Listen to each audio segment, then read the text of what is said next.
ergonomics video that I'm going to share with you guys has to do with standing ergonomics. And like I mentioned in the first sleeping ergonomics video, trying to maintain a good neutral body position or symmetrical from right to left. That principle definitely applies when you are standing. A lot of people tend to shift their weight off to one foot or the other, and because most people are right-handed, a lot of the time people shift their weight over onto their left leg, which is most common.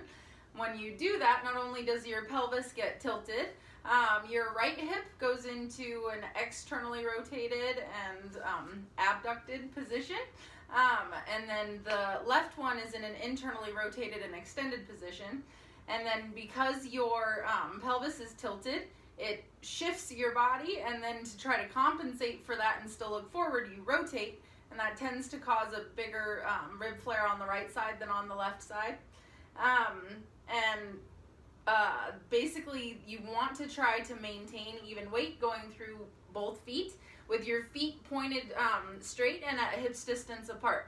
So even if you are standing with an even amount of weight going through both of your feet, if you turn your feet out, you're still in an externally rotated position, putting too much pressure on your sciatic nerve that goes through that external rotating muscle in the back of your hip.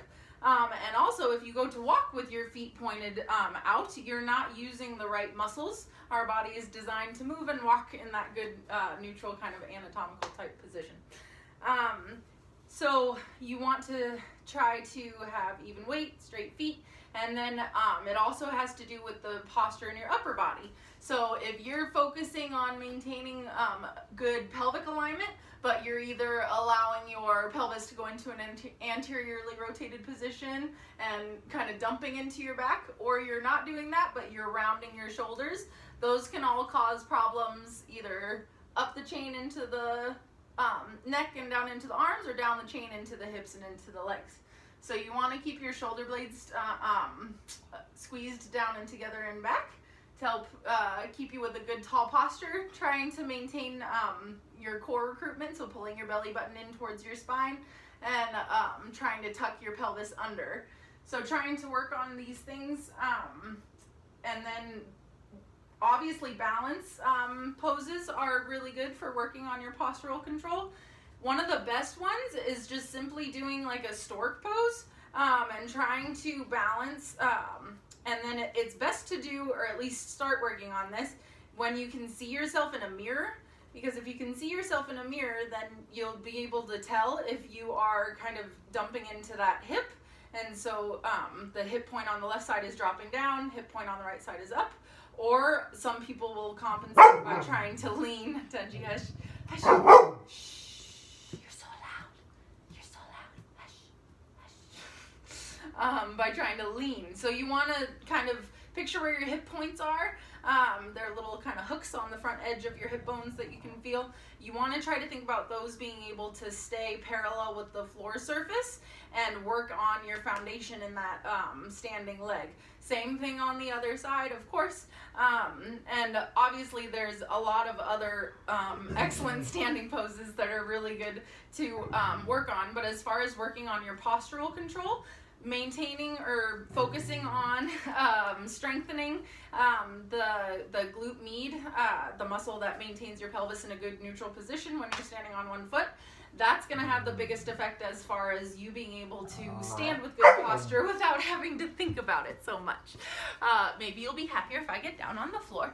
Other ones that are excellent for posture and postural control. Reverse table gets you a good stretch in the gets you a good stretch in the front in your pecs, which if you tend to have rounded shoulders, that helps that. And then it strengthens the extensor muscles that help maintain an upright posture. The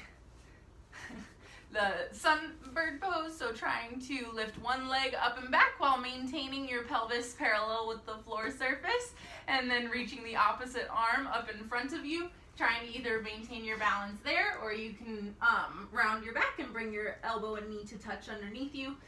doing 3 to 5 rounds on each side and trying to maintain control and a good neutral pelvic position while you are doing that. So just to keep it even, do a couple on this side. And then, of course, any kind of side plank variation. So you can keep your one knee on the center of the mat, kickstand that foot out to the side, and then you can rotate into a side plank position. You can either go into a full side plank, or you could kick that bottom foot out in front of you and balance on the outer edge of that foot and try to reach up towards the ceiling. That's most of what I had planned to include in the standing ergonomics video.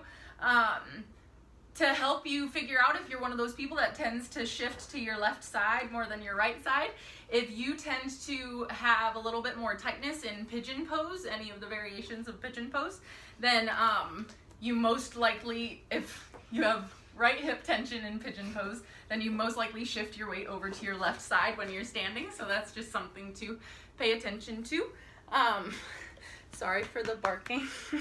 I'm gonna go. Bye.